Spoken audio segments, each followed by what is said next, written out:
and today actually marks the World Hepatitis Day. And of course, the Noguchi Memorial Institute for Medical Research is stepping up interventions to bring testing closer to the people. At Mamobi in Accra, many residents turned up to be tested. There's more in this interaction for you. Tomorrow, 28th July, is World Hepatitis Day, and we've taken this opportunity. This year's theme is bringing hepatitis care closer to you or to the community, and that is why we are here. We've chosen Mamobi because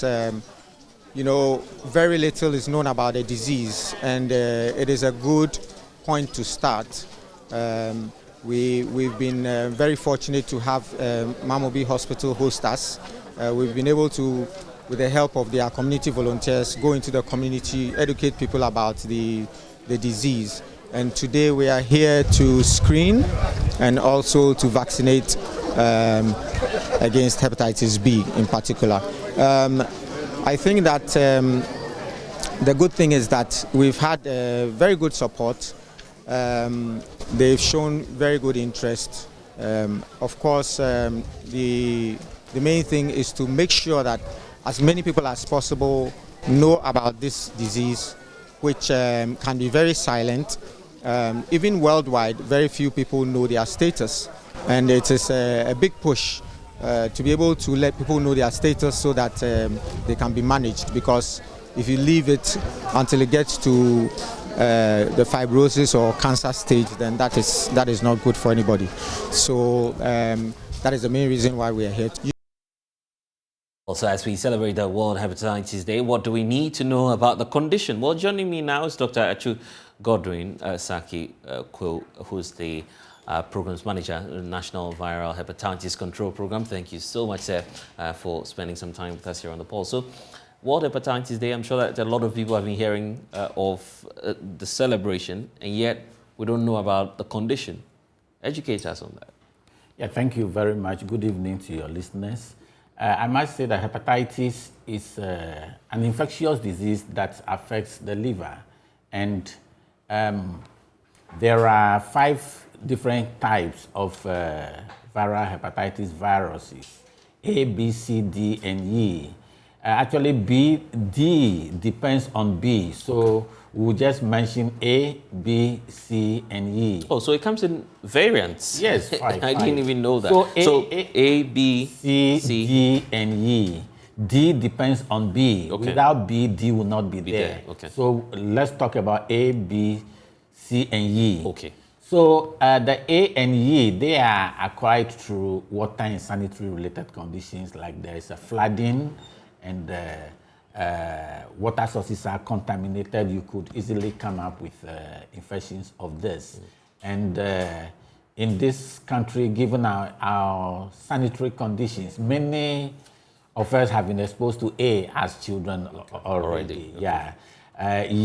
We don't know, have so much data now, but we know that there have been instances pregnant women were affected by E in studies that were done.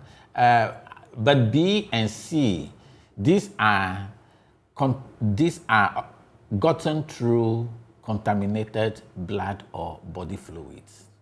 And these may not cause only acute illness if they do, but many times they proceed to cause chronic illness, chronic liver infection.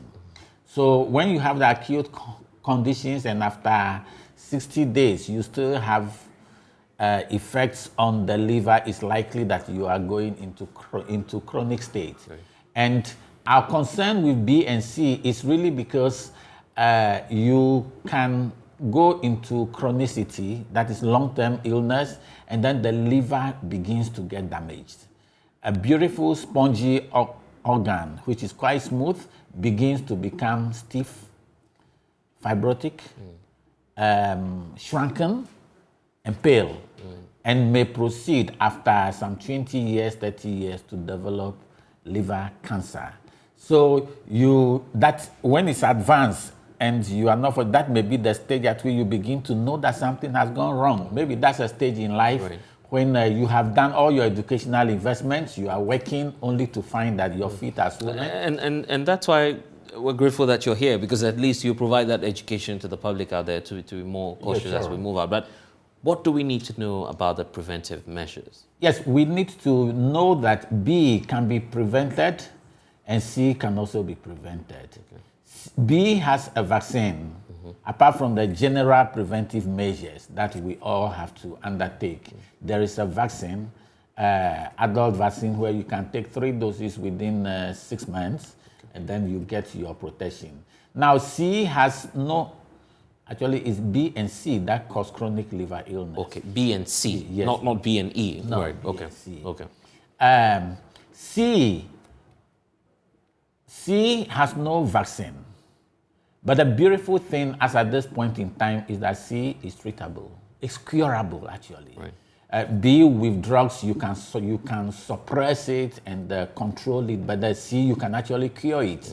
So it's important for everybody to know that hepatitis is not what it used to be. It's B and C. Yeah, so B and C, as you're indicating, is what can cause the chronic liver disease. And you were just pointing out issues about vaccination. Exactly. Does the issue as to whether or not it's free and if the general public could just assess that easily?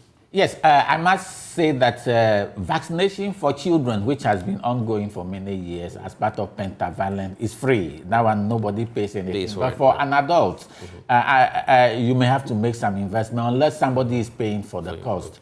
And many times what we advise is that because people may not know their status, it's important to know your status.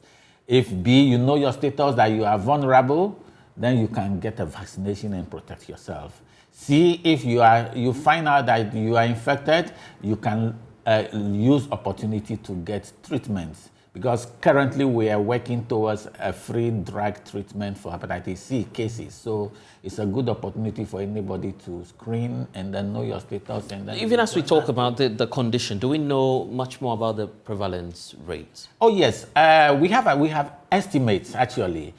We have an estimate from 2015 that we use. That's 12.3%.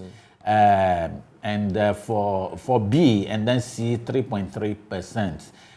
We know over the years with improvement in health services, the prevalence may be coming down slowly, but not the rate we want it to be. We have not established the new rates yet. So when we talk about the dynamics in terms of infection, would you say that the adult population is much more vulnerable to this?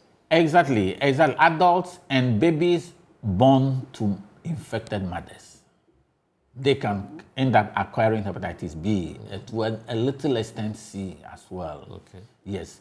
But you see, in the last 20 years, the cohorts of children who were born were given hepatitis vaccination. Okay. So maybe it's only those who were exposed at birth to 6 weeks that will have been in danger, and those who did not complete their vaccination. But we adults more than 20 years old, it's advisable we know our status. Yeah, it's very, very relevant. Ignorance in this case does not help. Places to check quickly, checkpoints? Yes. All our hospitals are able to do testing for hepatitis B and C. Even we have major private laboratories in Ghana that are able to also assist. What would you say the public needs to know in just a few seconds about it? Yes, no message to the public. The public needs to know that with hepatitis, ignorance does not help.